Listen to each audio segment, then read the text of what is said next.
Perkenalkan, nama saya Elizabeth Alvina Viani dari Prodi Penyuluhan dan Komunikasi Pertanian kelas A dengan NIM H04222034. Di sini saya akan menyampaikan apa itu moral dan apa itu etika. Etika adalah pemikiran kritis tentang ajaran moral, sedangkan moral adalah ajaran wewenang atau patokan tentang apa yang baik dan apa yang buruk. Etika berasal dari kata etik dalam bahasa Yunani, yaitu ethos, yang berartikan kebiasaan atau tingkah laku, dan etika diartikan sebagai tingkah laku atau perilaku manusia yang baik sebagai suatu tindakan yang harus dilaksanakan sesuai dengan moral pada umumnya. Moral berasal dari kata mos yang arti kebiasaan. Moral adalah ajaran tentang baik dan buruknya yang diterima umum mengenai perbuatan, sikap, kewajiban, dan lain-lain yang meliputi akal budi dan susila.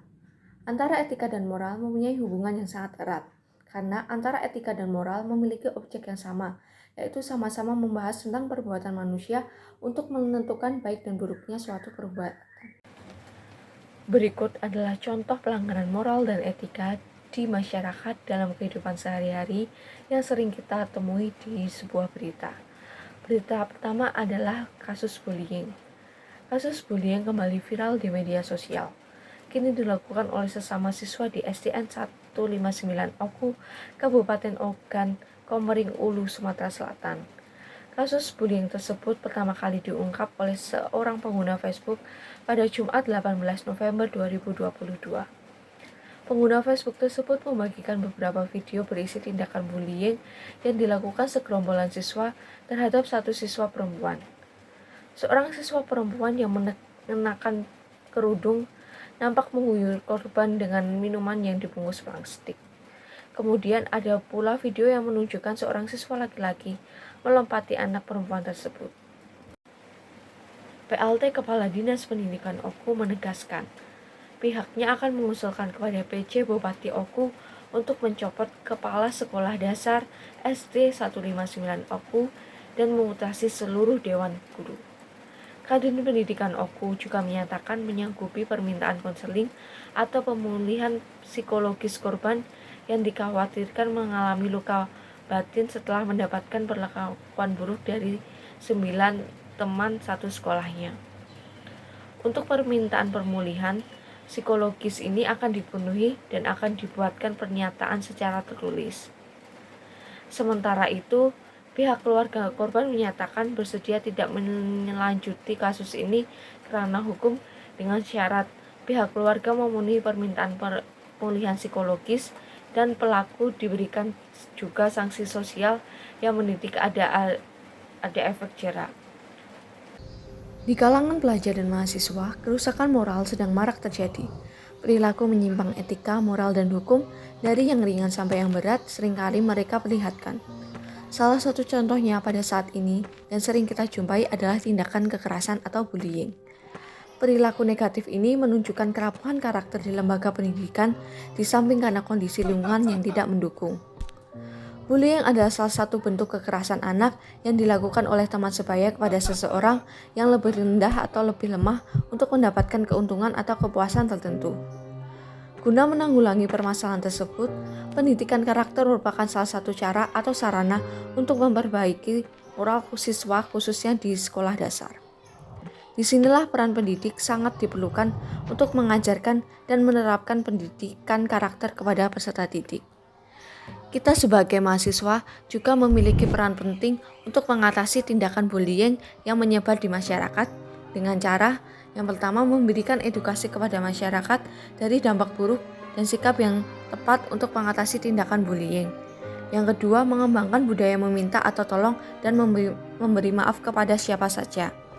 Yang ketiga, melakukan usaha pencegahan tindakan kekerasan atau bullying di lingkungan kampus. Yang keempat, menerapkan prinsip-prinsip anti kekerasan.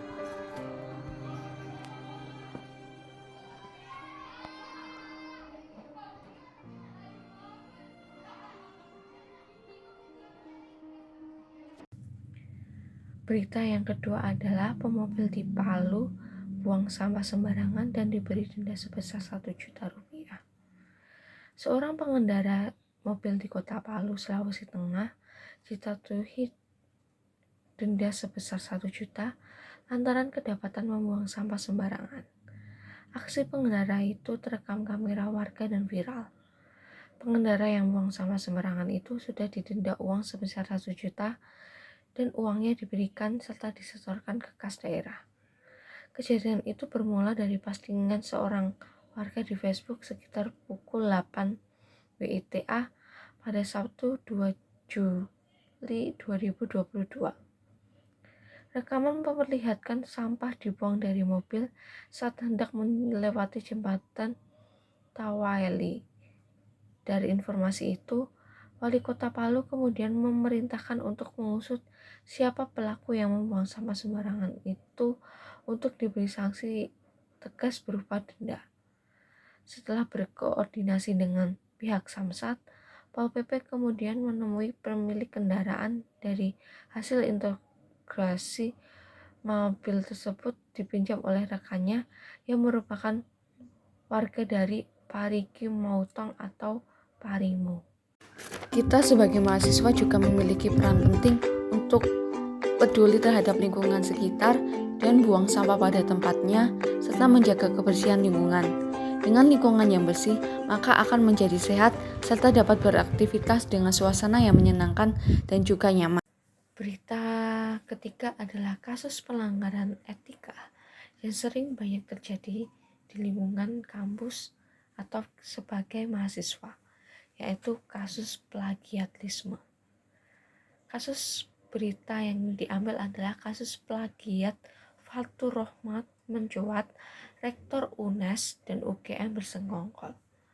Kasus plagiat Rektor UNES Fathur Rahmat muncul dengan dugaan adanya negosiasi antara Rektor UNES dan pejabat kementerian soal kasus plagiasi.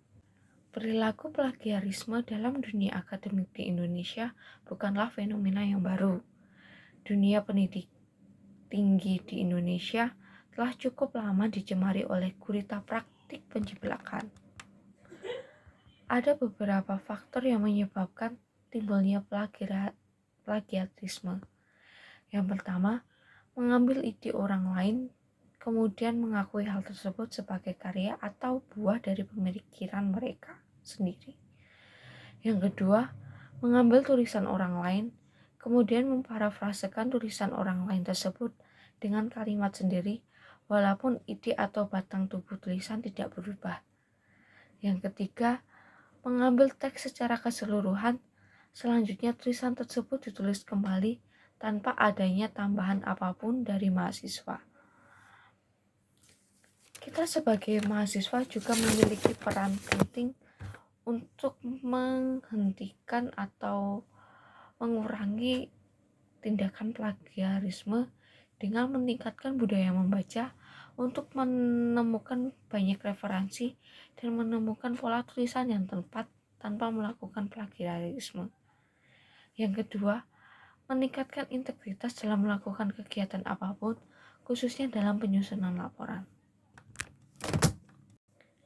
Kita sebagai mahasiswa memiliki peran penting untuk mengurangi tindakan plagiarisme yang semakin menyebar di Indonesia dengan cara meningkatkan budaya membaca untuk menemukan banyak referensi dan menemukan pola pikiran tulisan yang tepat tanpa melakukan plagiarisme. Yang kedua, meningkatkan integritas dalam melakukan kegiatan apapun, khususnya dalam penyusunan laporan.